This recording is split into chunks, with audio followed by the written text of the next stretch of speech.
Всем привет! Вот такой тротуар у нас.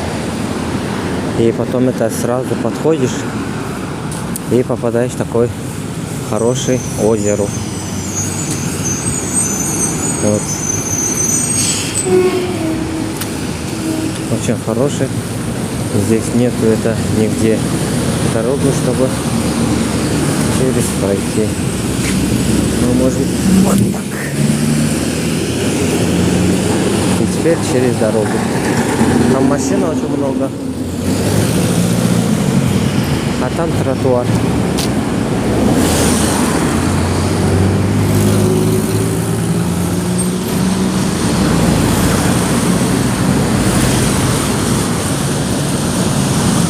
Если поближе, это вот. Это улица Лев Толстой Фатянова.